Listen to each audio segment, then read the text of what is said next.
jungle.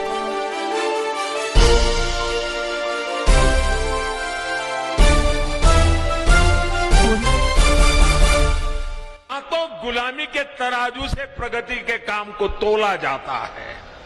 इसलिए लंबे समय तक हमारे यहां अपने आस्था स्थलों के विकास को लेकर एक नफरत का भाव रहा। विदेशों में वहां की संस्कृति से जुड़े स्थानों की ये लोग तारीफ करते करते नहीं थकते, लेकिन भारत में इस प्रकार के काम को हेय दृष्टि से देखा जाता था। इसकी वजह एक ही थी, अपनी संस्कृति को लेकर हीन भावना, अपने आस्था स्थलों पर अविश्वास, अपनी विरासत से विद्वेष। और ये हमारे समाज में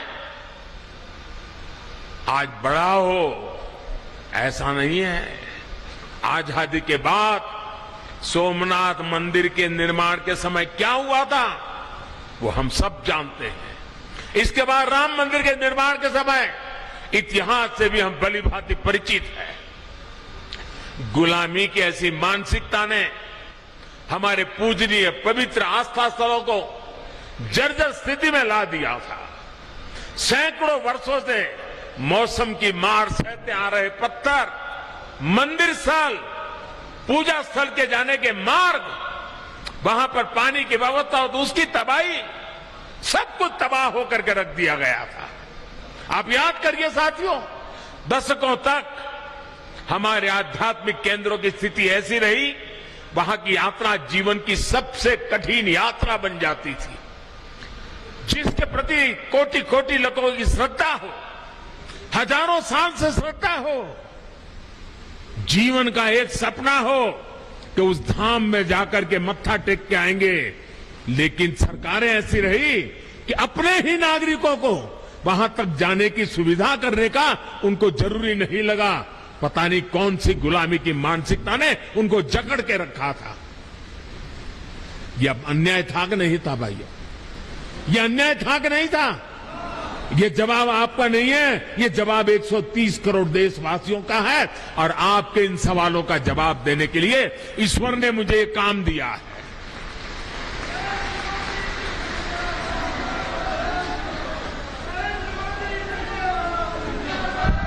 भाइयों बहनों, इस उपेक्षा में लाखों करोड़ों जन भावनाओं के अपमान का भाव छिपा था। इसके पीछे पिछली सरकारों का निहित स्वार्थ था। लेकिन भाई और बहनों, ये लोग हजारों वर्ष पुरानी हमारी संस्कृति की शक्ति को समझ नहीं पाए। वो ये भूल गए कि आस्था के केंद्र सिर्फ एक ढांचा नहीं, बल्कि हमारे लिए ये प्राण शक्ति है, प्राण वायु की तरह है। वो हमारे लिए ऐसे शक्तिपुंज है जो कठिन से कठिन परिस्थितियों में भी हमें जीवंत बनाए रखते हैं। उनकी गौर उपेक्षा के बावजूद ना तो हमारे आध्यात्मिक केंद्रों का महत्व कम हुआ, ना ही उन्हें लेकर हमारे समर्पण भाव में कोई कमी आई। और आज देखिए, काशी, उज्जैन, अयोध्या, अनगिनत ऐसे श्रद्धा के केंद्र अपने गौरव को पुनः प्राप्त कर रहे हैं। केदारनाथ, बद्रीनाथ, हेमकुंड साहब, वे भी श्रद्धा को संभालते हुए आधुनिकता से उसकी सुविधाओं से जोड़ा जा रहा है।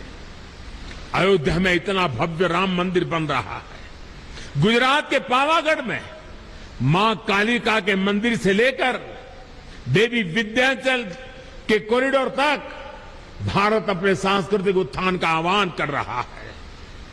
आस्था के इन केंद्रों तक पहुंचना अब हर श्रद्धालु के लिए सुगम और सरल हो रहा है। और जो व्यवस्थाएं विकसित हो रही है वो हमारे बड़े बुजुर्गों के लिए तो सुविधा है, लेकिन मुझे विश्वास है मेरे देश की नई पीढ़ी 12, 15, 18, 20, 22 साल के नौजवान बेटे बेटियां, उनके लिए भी ये श्रद्धा का आकर्षण का केंद्र बनेंगे। वो हमारी हमारी नीति होनी चाहिए। हम हमारे दिव्यांग साथी भी इन स्थानों पर जाकर दर्शन कर रहे हैं। मुझे याद है, मैंने जब गिरनार में रोपवे बनाया, 80-80 साल के माता पिता ऐसे बुजुर्ग लोग वहां आने के बाद मुझे चिट्ठी लिखते थे कि कभी सोचा नहीं था कि गिरनार पर्वत पे जाकर के तीर्थ क्षेत्रों की हम पूजा दर्शन कर पाएंगे। आज वो इतने आशीर्वाद दे रहे। एक रोपवे बनाया। साथियों, इस ताकत को कई लोग पहचान ही नहीं पाते। आज पूरा देश अपने आध्यात्मिक केंद्रों को लेकर गर्व के भाव से भर गया है। उत्तराखंड की ये देवभूमि स्वयं इस परिवर्तन की साक्षी बन रही है। डबल इंजन की सरकार बनने से पहले केदारनाथ में एक सीजन में ज्यादा से ज्यादा 5 लाख श्रद्धालु आया करते थे। अब इस सीजन में ये संख्या मुझे बता रहे हैं 45 लाख। अब देखिए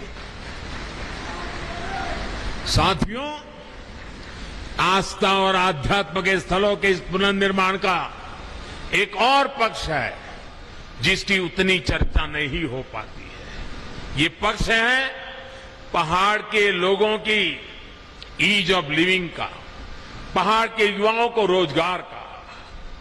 जब पहाड़ पर रेल, रोड और रोप पे पहुंचते हैं तो अपने साथ रोजगार लेकर के आते हैं। जब पहाड़ पर रेल और रोड और रोप पे पहुंचते हैं तो ये पहाड़ का जीवन भी जानदार, शानदार और अधिक आसान बना देते हैं। ये सुविधाएं पहाड़ पर टूरिज्म भी बढ़ाती हैं, ट्रांसपोर्टेशन भी आसान करती है।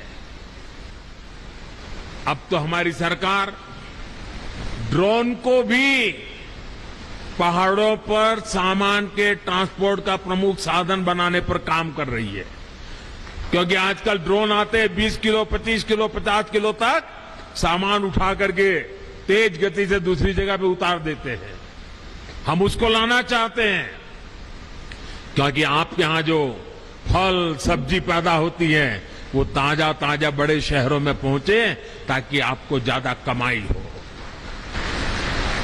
और मैं आज हिंदुस्तान के सीमा पर देश की रक्षा कर रहे गांववासियों के बीच आया हूं। तब अभी मैं आप जो हमारी माताएं बहनें, सेल्फ हेल्प ग्रुप की बहनें जो उत्पादन पैदा करती है, जो मसाला, वो पहाड़ी नमक, ये सारी चीजें मैं देख रहा था।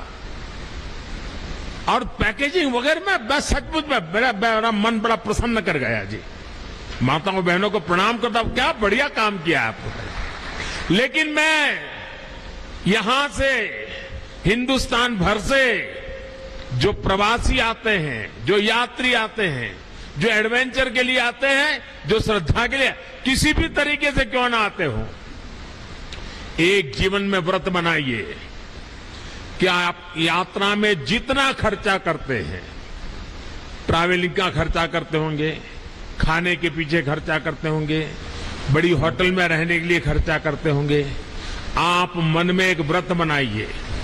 मैं सभी 130 करोड़ देशवासियों को हिंदुस्तान के उस गांव से बता रहा हूं जो चीन के सीमा पर, भारत का ये सीमा पर रखवाली करने वाले गांव के बीच से बोल रहा हूं। मैं उनकी तरफ से बोल रहा हूं, आप जहां भी जाएं यात्रा करने के लिए, इस कठिन क्षेत्र में आए या पुरी चले जाएं या कन्याकुमारी चले जाएं या सोमनाथ, कहीं पर भी जाए, एक संकल्प कीजिए। जैसे मैं वोकल फॉर लोकल की बात करता हूं ना, मैं आज एक और संकल्प के लिए प्रार्थना करता हूं। और देशवासियों को प्रार्थना करना ये तो मेरा हक बनता है जी। मैं आदेश तो नहीं दे सकता हूं, प्रार्थना तो कर सकता हूं। मैं प्रार्थना करता हूं, आप जितना खर्चा करते हैं तय कीजिए कम से कम 5% जो टोटल खर्चा आपका यात्रा का होगा उसमें 5%, अगर 100 रुपया खर्चा करते हो तो 5 रुपया, उस इलाके में जो कुछ भी स्थानीय उत्पाद है, स्थानीय लोग जो बनाते हैं, आप उसको जरूर खरीदिए। आपके घर में है तो दूसरा लेके जाइए, किसी को भेंट दे दीजिए, लेकिन वहां से जरूर लेके जाइए। आपको मैं विश्वास दिलाता हूं भाइयों बहनों, इन सारे क्षेत्रों में इतनी रोजी रोटी मिल जाएगी। अभी मुझे माताएं बहनें कह रही थी कि इस बार यात्री इतने आए, 5% बजट ये जोड़ दीजिए।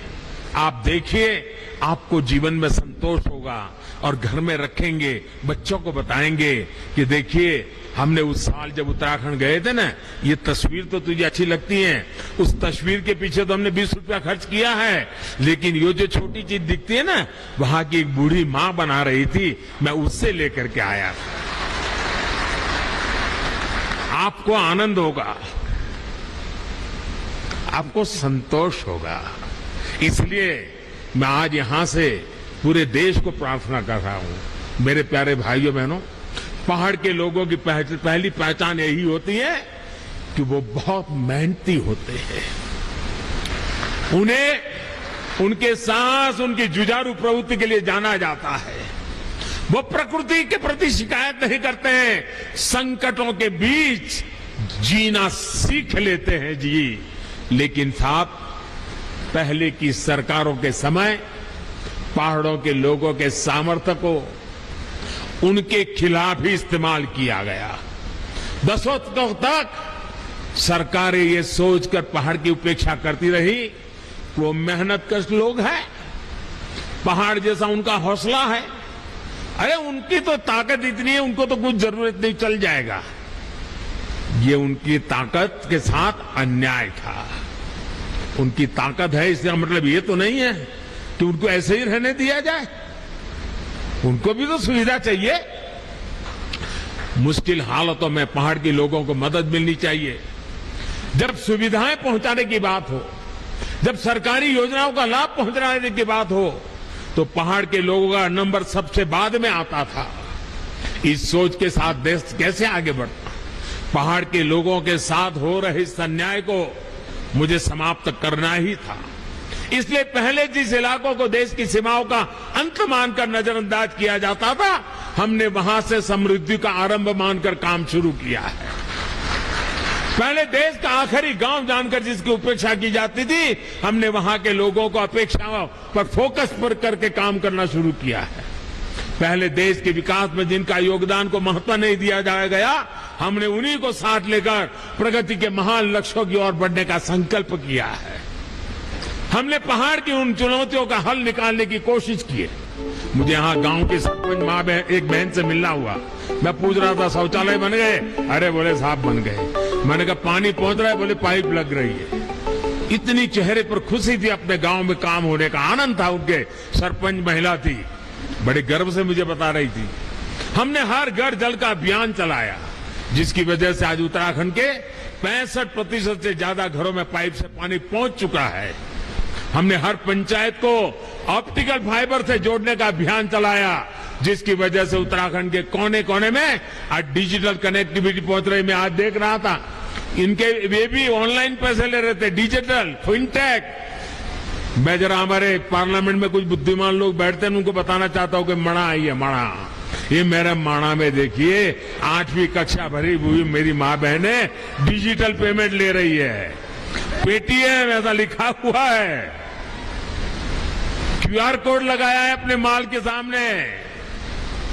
ये ताकत मेरे देश की मुझे माणा गांव के लोगों के पास देख करके और गर्व हो रहा है। हमने गांवों में हेल्थ और वेलनेस सेंटर खोलने का अभियान चलाया, जिसकी वजह से आज गांव के पास चिकित्सा की सुविधा पहुंच रही है।